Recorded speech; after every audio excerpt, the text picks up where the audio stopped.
I ain't even mad at you. Because you a hoe. Knew you was a hoe before you moved up here. But I should have never let you decline. We are Denver. This is the DoodleCast with Nicholas Greivel. Hey, you heard Ryan Fu. Welcome to the DoodleCast, guys. I'm in today with my good friend, Anxiety Animals. Oh my god, I'm in love. Good old Matt. If you guys watch this, you've seen him before. And Indeed. We're also with Ryan Hope today. She's really awesome. She's very funny, I can just tell. Well, thank you. And how about you just tell us a little bit about yourself? Well, there's not very much, but I like to do a lot of weird art, and I like to make a lot of weird jokes, make people laugh. It's my main goal. Ooh. Yeah. Yeah. I definitely enjoy that. So today our theme is formatting as a language. So you could think of it as like cartoons. You can really just think of it as how people communicate through images or even iconography, kind of cool stuff. And I do have like kind of a weird little intro question. What is the first image that you learned something from? And we'll start with you. Well, there was this short film that my mom liked to show us when we were kids. It was Canadian, and it was called The Cat Came Back. Classic take on The Cat Came Back. Yeah. But the art style and the imagery that came from the animation back in the 90s really stuck with me, and I just remember becoming like obsessed with art and image and stuff like that after seeing that film when I was a kid. Yeah.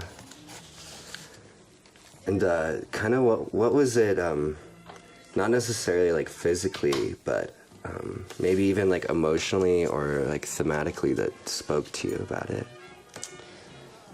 It was the way the animation moved, I guess. It was languid, it was smooth, and the art style was very muted and calming, I guess. Yeah. I really like a lot of stuff that works like that, and it's really cool when you can get it across in the medium of animation, you know? Absolutely. It's definitely, when it's really well done, it's awesome. Like, oh, there's that, my Level Bear and I, we watched this animation recently. It's kind of like a trans-European effort, but it's based off of Irish folk tales, and it's about this myth of these creatures called silkies, which are just like people that turn into seals. And the animation's just like so whimsical, but it's not aggressive with it, you know? It's just, oh, it's here. I can kind of immerse in it. And yeah, that's what's cool about imagery. So Matt. Yeah. What was kind of like your first exposure to an image that sort of resonated with you? This one's a shout out to all my millennials out there. I don't know. I'm going to just draw it real quick. I don't know if you guys remember in elementary school doing the S on the piece of paper. Yeah. It was kind of like this thing where you do the line, and then you just connect that shit.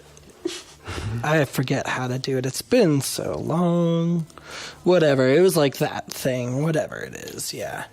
That was just one of the first things, and I would draw that over and over and over on my notebooks.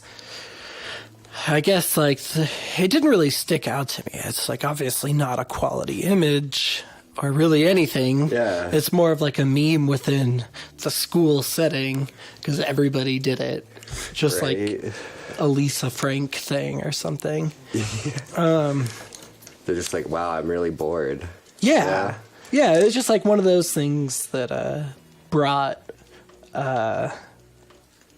Yeah, I don't know. Yeah, but it stuck with me, like, over time. And I think, like, as I branched away from that, that's when I started, like, doing my own cartoons and my journals and stuff like that. Because, like, there's only so many times you can draw a fucking bubble letter S. Well, I mean, there's better looking S's, you know. Yeah. There's some real good looking S's out there. Yeah, it's just, I always find it kind of interesting because usually the first thing that we as humans are introduced to that kind of sets the tone for like the images that speak to us is usually a form of art, iconography, or alphabet, you know? And it's weird how we've developed alphabet. It's a very interesting thing, like, because we didn't always communicate that way, you know? Yeah, so I'll start with you this time, Matt. Yeah. I got a couple extra questions, because extra round. this is bonus a topic I really like. I really like comics because I like the idea of them. But this is kind of dumb asking you because it's like clearly you do this. But how do you like to express yourself visually? Either now you dress yourself or you do things. Yeah, that's a good question, I suppose. Yeah, good. I'm so creative with words today. Woo! Yeah. It happens, man. Yeah. I mean, like, the way I dress myself, I mean, it used to be, like, dressing wild and crazy, like a little punk rock little person or whatever. I think, like, now it's more of a thing where I express myself visually through cartoons or... I wouldn't even say, like, my art is an expression. Because what it is I draw something I think is funny, and then I write the expression with it. Yeah, I don't know. Yeah, definitely. Yeah, and I'm not like, I don't dress crazy anymore. I don't really know. You dress very prim and proper. Prim and proper? You're a posh gent. Yeah, exactly. Oh, man. Ryan, I'm just gonna throw the question at you, too. How do you express yourself visually? Well, other than art, I really like to do makeup. It's not the best today. I'm not on fleek, as the young ones would say. Oh, my. But I like to experiment with, like, special effects stuff. I used to make weird wounds out of, like, blueberries and petroleum jelly and toilet paper and stuff like that. It's more so translated into the glamour side of makeup these days. Yeah. But my eye is a canvas as well as a piece of paper. Yeah. Ooh, I like what's happening conceptually over there, too. Thank you. Ooh, What what is this? It makes What are me you think drawing? of... Well, I want to keep things vague because it's quite the surprise. But it's about a very, very tough guy who's treating himself by pouring beer in a wine glass. And then the second shot is going to give a sneak peek into his heart. Oh. We'll see what that looks like. I hope he can get in touch with his feminine side. Oh, indeed. We'll see. Ryan and I were having some good conversations on our way over here about, like, different, just like art things that we wanted to try and everything. Yeah. So, like, I just threw out if you're from Denver, you know the big blue bear. Like, that's just something. that's cool. Yeah, exactly. Outside the Deepak Center, right? So I just, like, mentioned to Ryan as we were driving by it, I was like, hey, like, what if we made a giant poop and put it under the bear? Like, it's like a art thing. I don't know. What the fuck? Honestly love subversive things like that. Like, Yeah.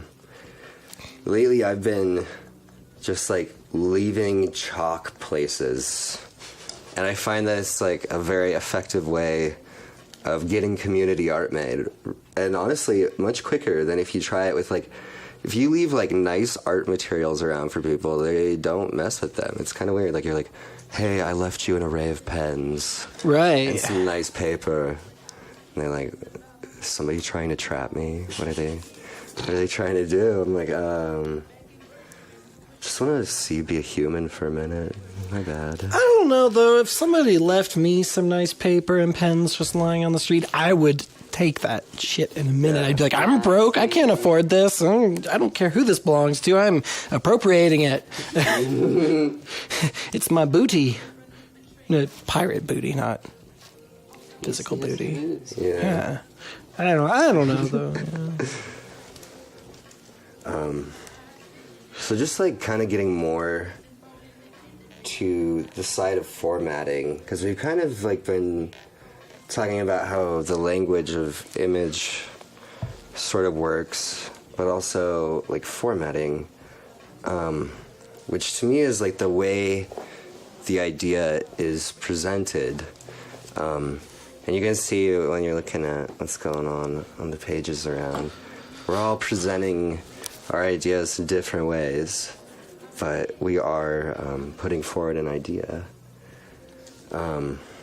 So let's start with you this time, Ryan.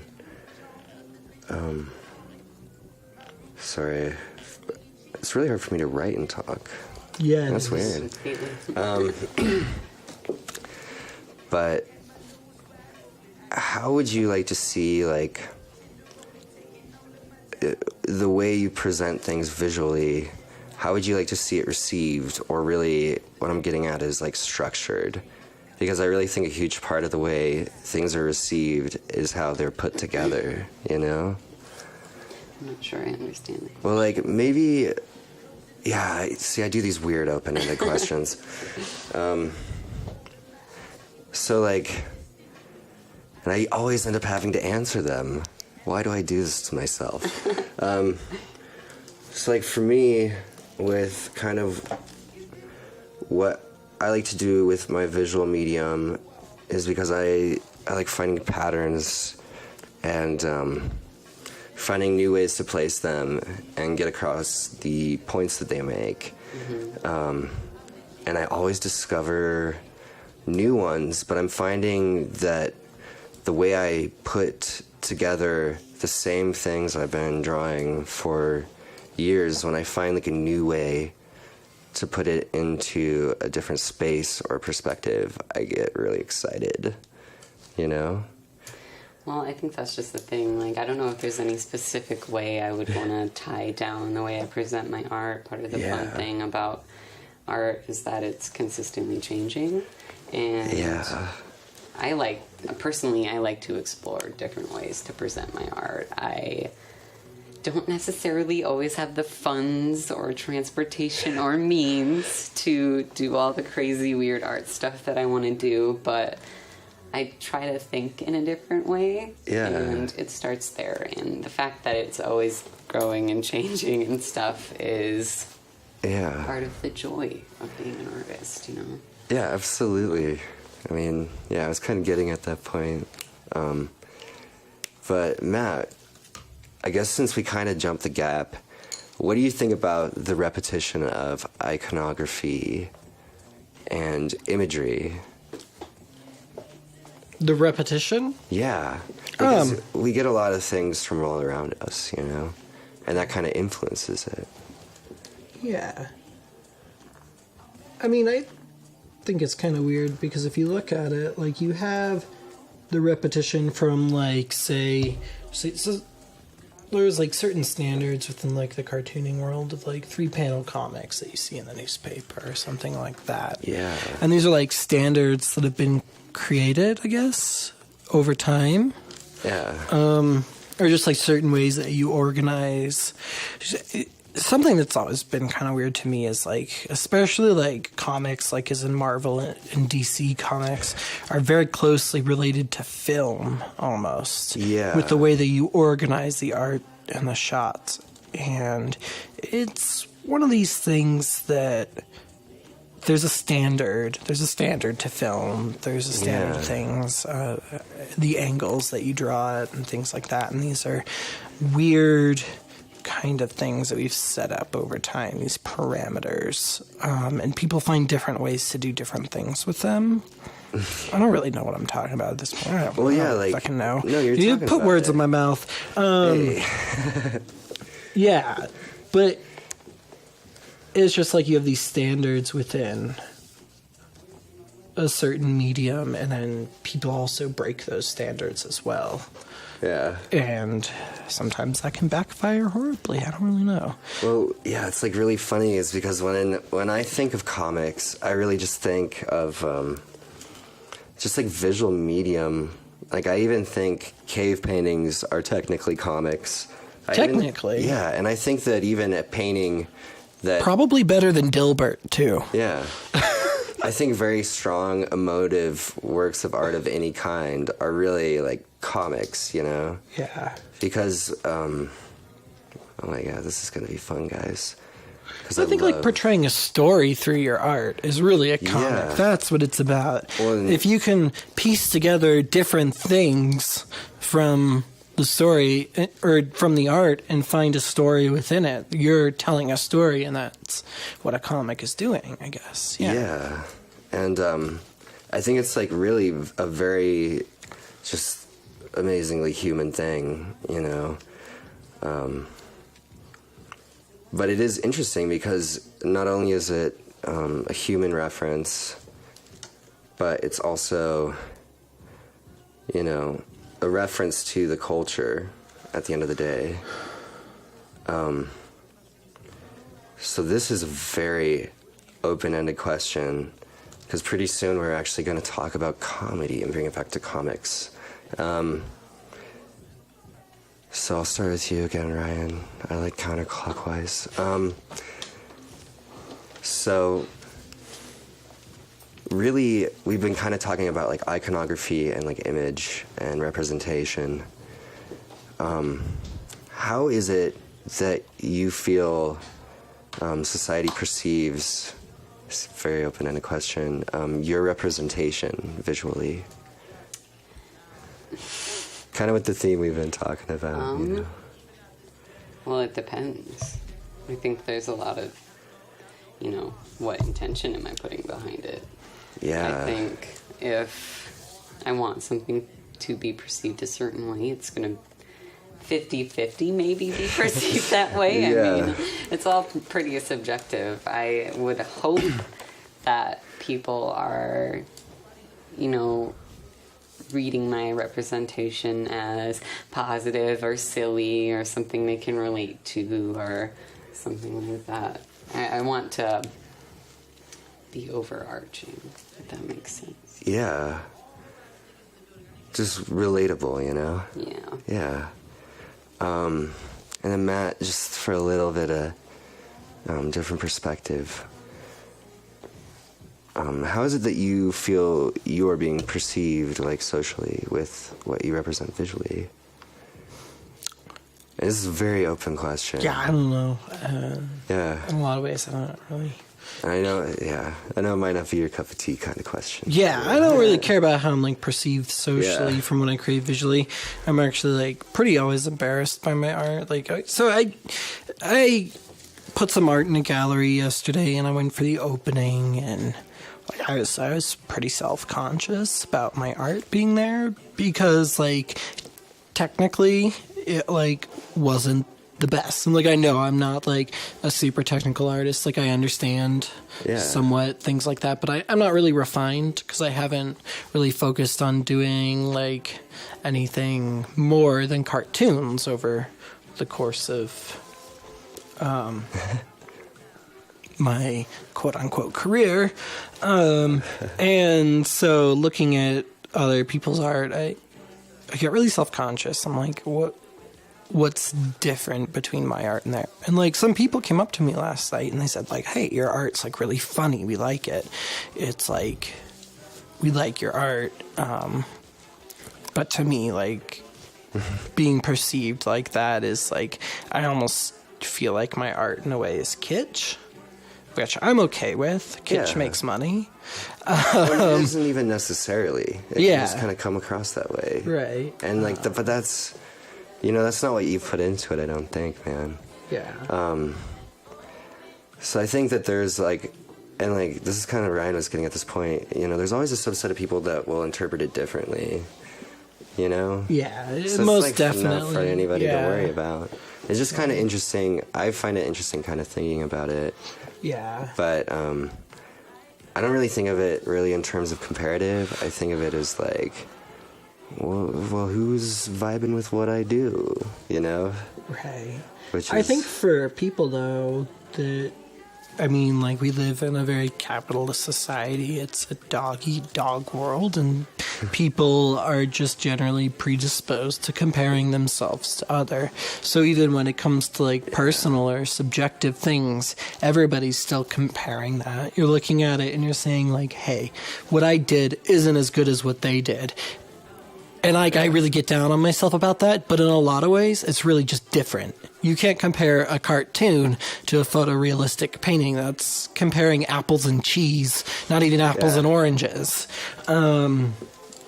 Which, by the way, apples and grilled cheese go great together. Just gotta say that. Love it.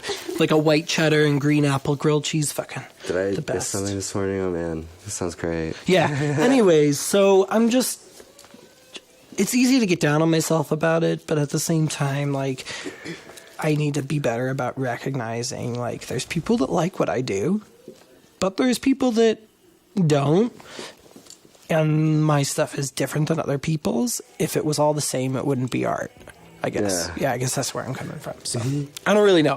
Again, like, today I'm not well-spoken. I'm just rambling. I mean, that's It's all frankly good. fine. Yeah. I love you, man. So kind of the next question I wanted to get into is there's like this, because when you're representing something visually, there's always somebody that sees it, you know, Right. whether it's now or later. So I guess really the next part of it, and we were talking about how we wanted things to be accessible. So it's kind of weird that the word comic is sort of tied in closely with comedy, right? Right. So I kind of want to talk about comedy.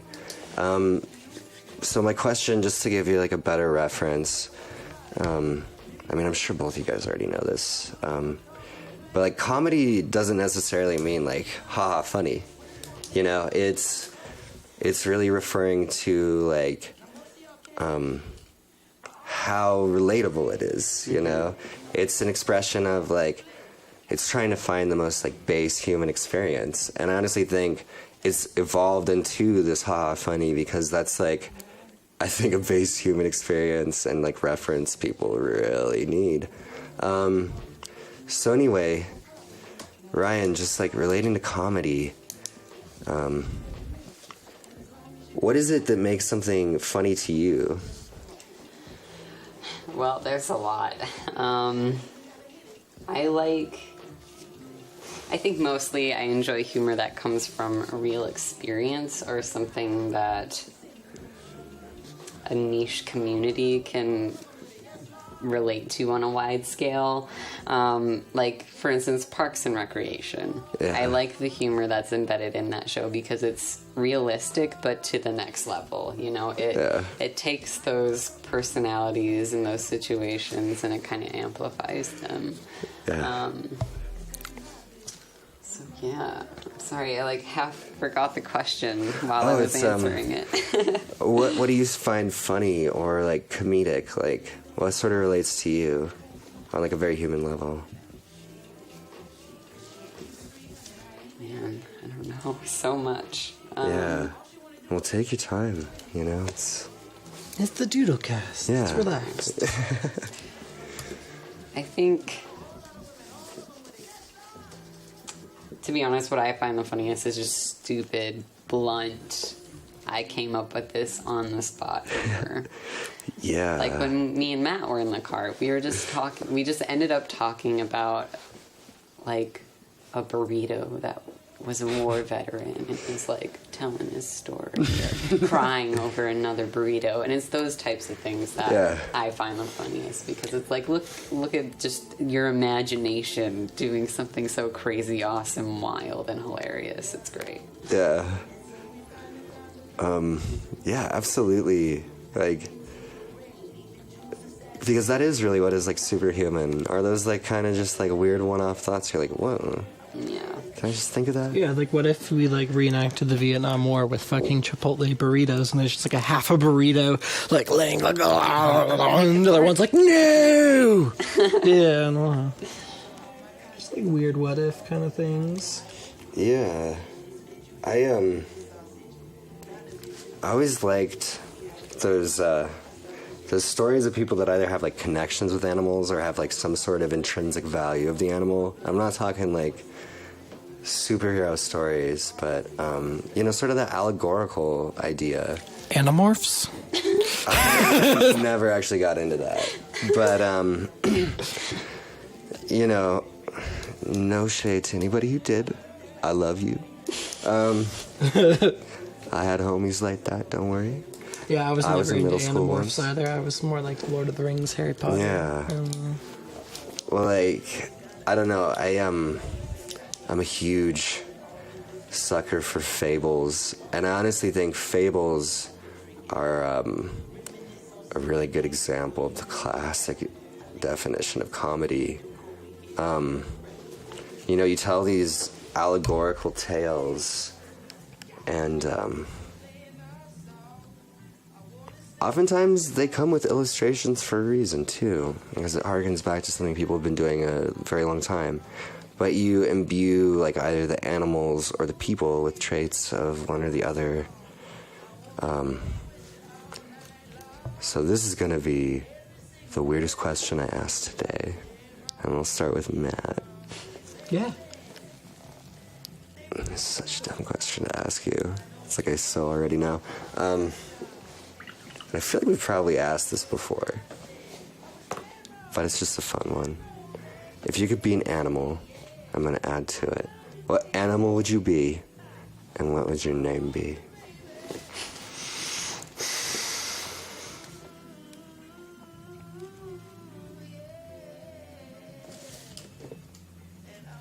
Well, I think anybody that knows me reasonably well knows exactly what fucking animal I would be. Yes. I'd be a koala. Yes. Exactly. Everybody knows that. I'm a koala. If I had to choose a name, I would be Chunky, because I have a stuffed koala. I sleep with him every night, and my lovely lady won't give me cuddles. And I just hold him. His name is Chunky. Chunkmeister Chugglestein. Chunky for short. Oh, Chunks. He's missing an ear. He's very sweet. But yeah, that's exactly what I'd be. Like, I love koalas. They've always been my favorite animal. Yeah. Love them marsupials. So, yeah. That's what it'd be. I don't know necessarily why, but I just resonate with the furry little bastards. Like, sleepy, eucalyptus, tree-hugging, kind of like little teddy bears. I'm a little teddy bear. Yeah. I don't know. Okay, that's enough of that.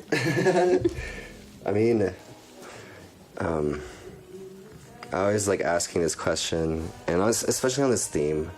Ryan, if you could be an animal, what would you be, and what would your name be? Can I pick an animal that may or may not exist, or Yes, absolutely. probably a dragon? Because wouldn't that just be freaking awesome? Oh, That yes. would just be awesome. You could fly. Yes. You could scare everybody. You could also be nice to people, and it would be even more special because they'd be like, "Look at this dragon." You'd also Somehow never be- need a lighter. Exactly. All the stuff that you could get done if you just breathe fire. You know, Yeah. candlelight dinners, a breeze. You could join the police force really easy. Exactly. Yeah. Exactly. And I think I'd be called something like Ham. Ham? Ham. Because you can make it rhyme with any, like, you can just something that rhymes with a lot of stuff, so that if somebody wants to come up with a really clever, rambly name for Ham the Dragon, they totally can. Well, I got my... Oh, yeah, sorry. I don't know That's what cool. I'm saying. I was Go just, ahead. like, confused. Oh, I got my first bear done. Nice. My ex-girlfriend has a hedgehog named Ham. I appreciate the name Ham.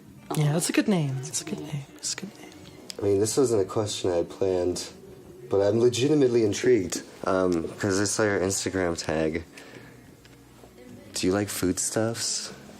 Okay, there's a story And behind my folksiness? Instagram handle, actually. Ooh, I'm down.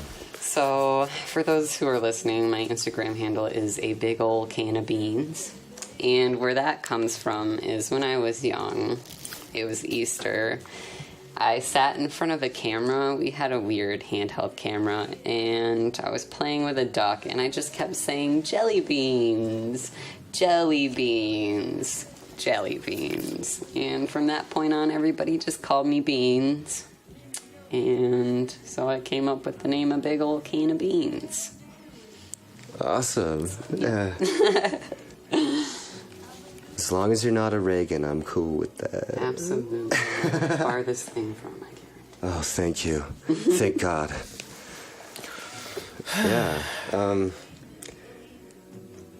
So, kind of getting back from comedy back into iconography, what's like an image that just makes you laugh really hard? Just generally, like anytime, never gets Those old. dank memes. Shut your mouth. Yes, but what dank meme? There's so many dank memes. It doesn't have to be a meme. I know, I was just- There's so many things we all find funny, you know? I don't know. Really? I think probably...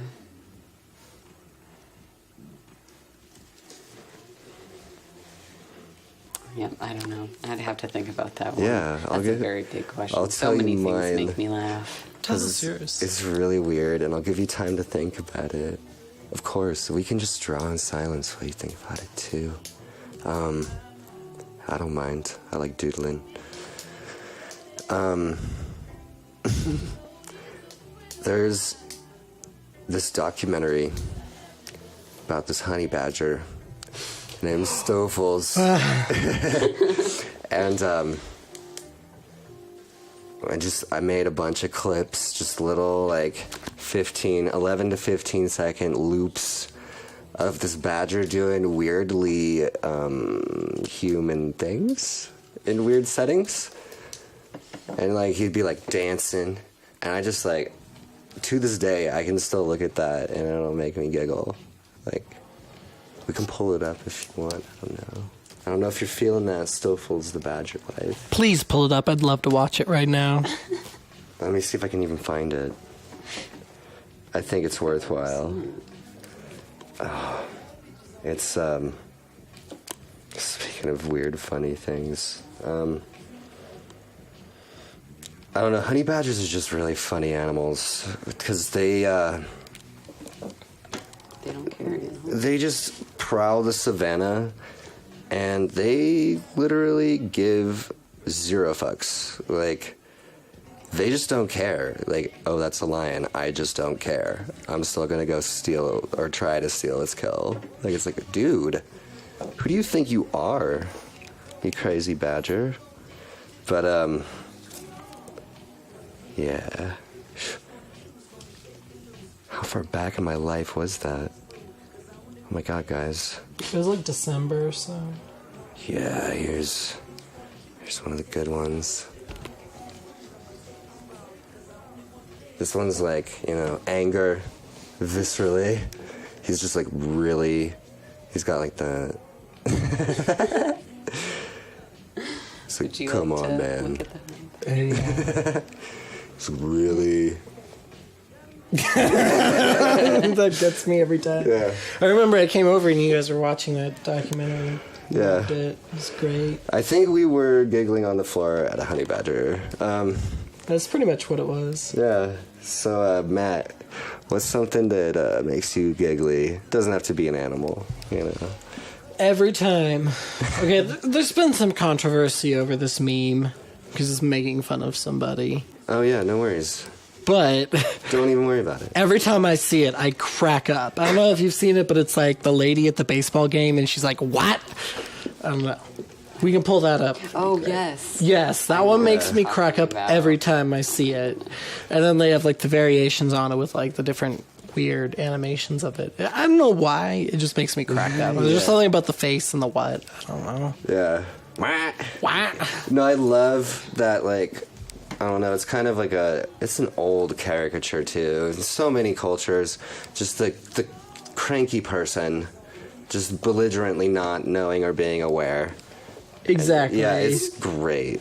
I love that because I think it's an idea that'll be carried through culture time immemorial, no matter what happens. Right. You know what I mean? Because it's always like, you know, the old dogs don't learn the new tricks. Honestly, Or if they do, like, it takes a while. Watching the greatest generation try to use computers, it's great. It's great. I mean, if we tried to land on the moon with the same technology, Yeah. it'd probably be equally as funny. Yeah. No, I'm just saying, it's just like Imagine if cranky old there bastards. was a thing such as a draft as well. Ew. Like, oh, thank God that's not me. Sorry, guys. Anyway, we got a little off topic. Kind of coming back from the idea of comedy back into the idea of iconography. What's something that's kind of been very symbolic to you? Kind of what are the symbols that, like, either keep popping up in your life or you just kind of seek out? And I leave that open to either one of you. Because I kind of like the way you guys interact. Well, I run into butterflies a lot. Ooh. As cliche as that sounds, they seem to just like trail me. So I think the butterfly is definitely an unchosen symbol. In terms of a chosen symbol, Yeah. probably just, I don't know, that meme of Michael Scott that says, nobody asked you anything ever. That's what they do. That's very symbolic to me. Yeah. Well, it's like, it's weird being in this culture. And a lot of ideas have to be represented in these forms that can be kind of subversive. Because what I like about the visual medium is you can just leave it somewhere, you know? You can reprint it too, which kind of broke the game back then. Still breaking the game. It's cool. You know, there's a lot of ideas that we don't really get to express otherwise, you know? Mm-hmm. That we're not really given space for. And honestly, like, it's very interesting too.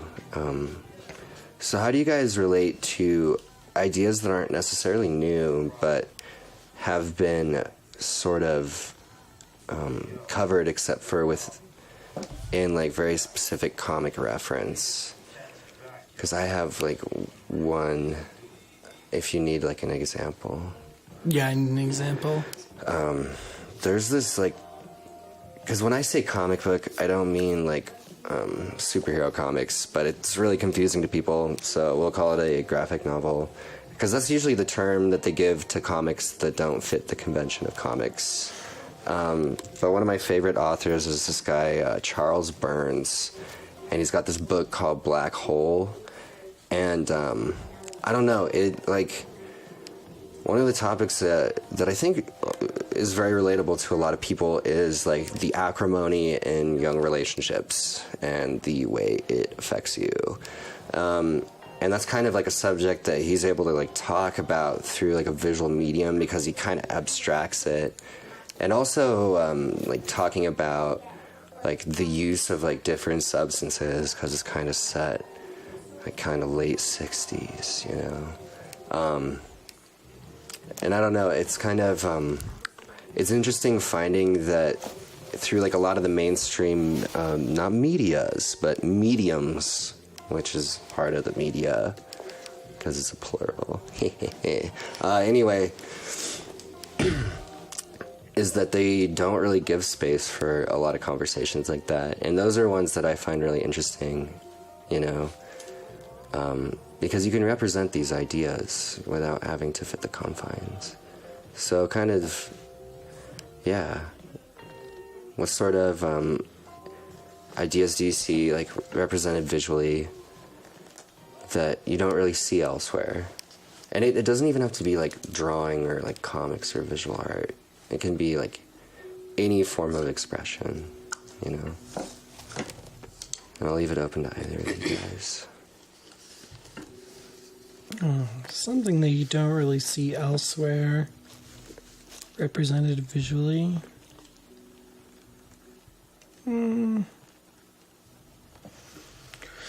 Oh. It doesn't even have to be visually.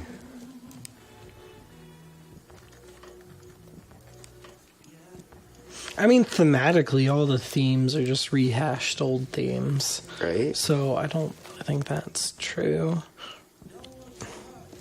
I think there's something to be said about, like, modern art. I'm not talking... I don't want to, like, really talk bad about anybody.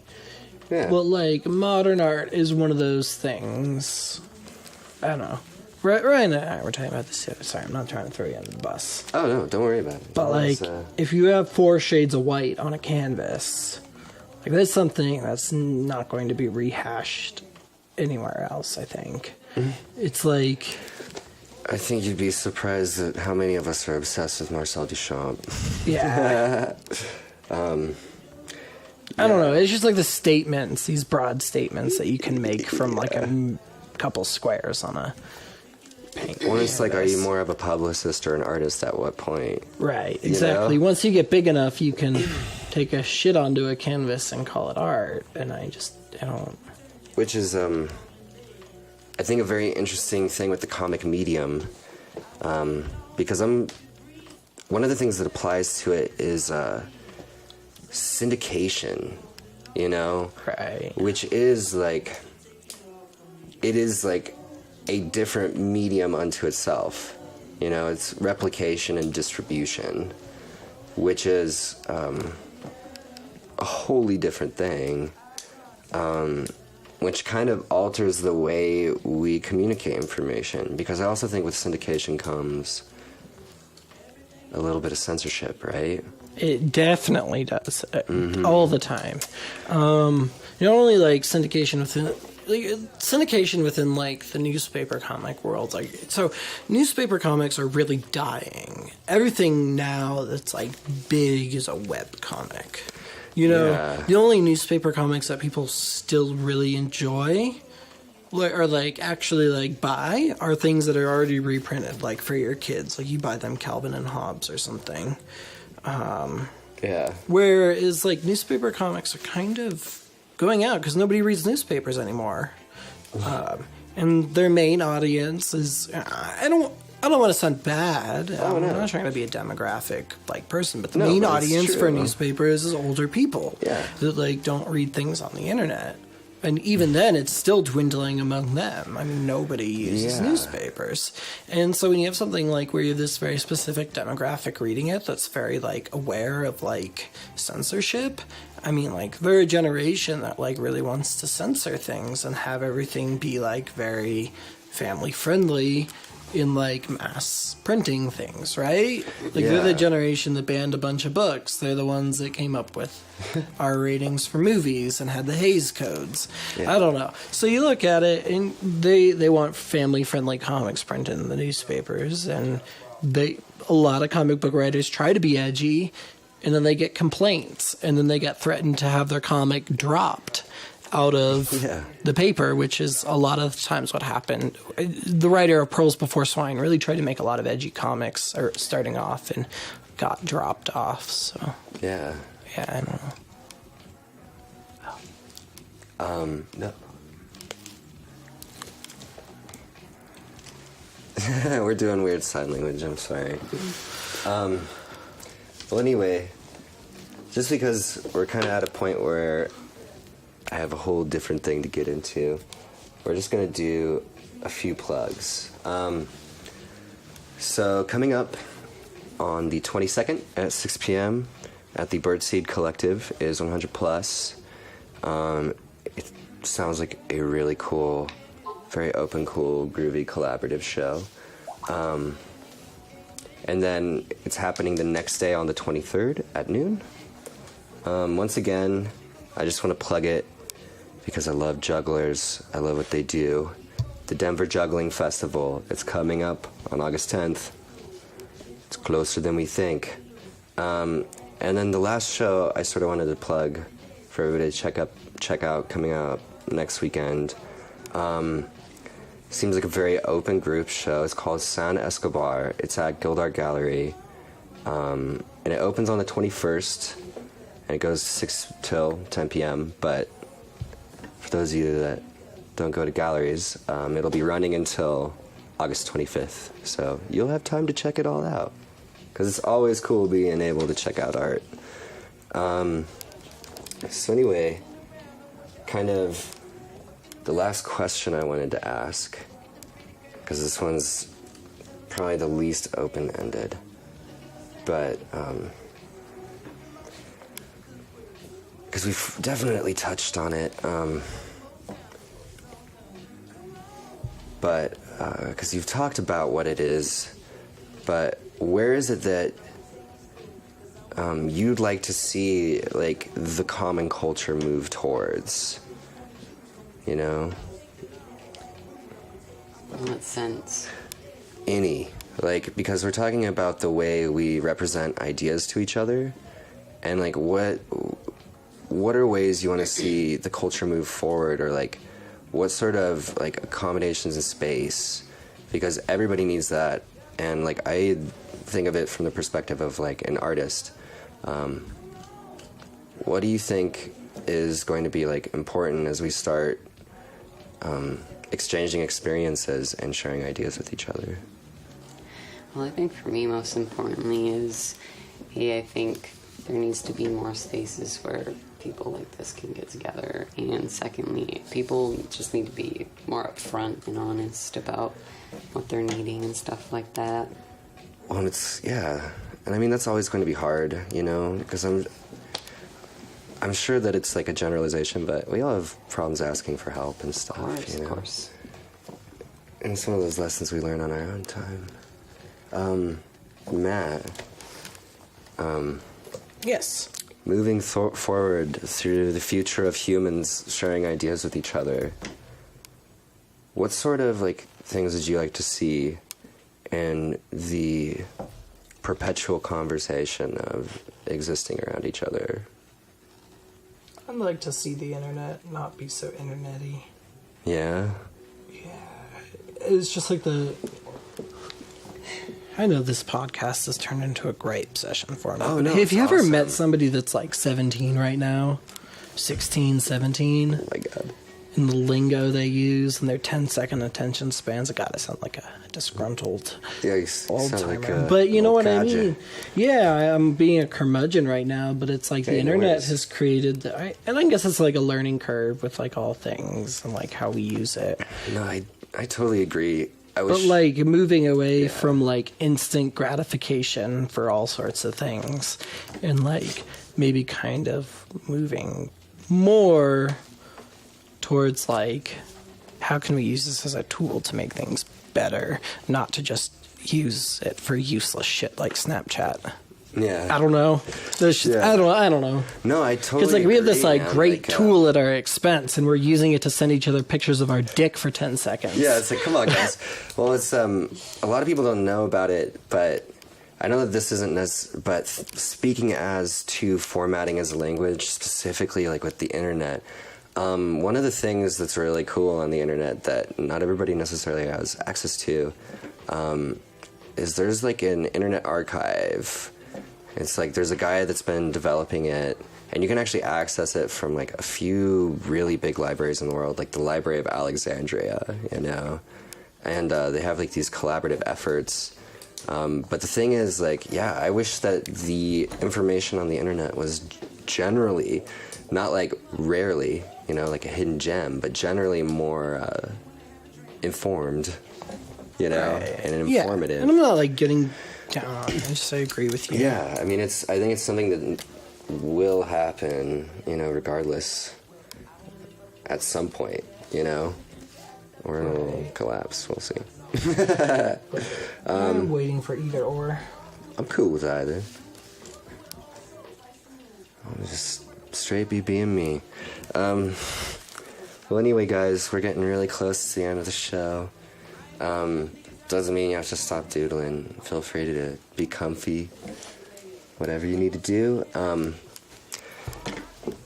And I want to shout out the Ghost House Denver. That's where we are today. And we are here with WeAreDenver. Creating community for art is kind of our shtick, what we do. And yeah, it's been a very lovely afternoon. And we're closing up the DoodleCast. Illuminati will be coming up in just a little bit.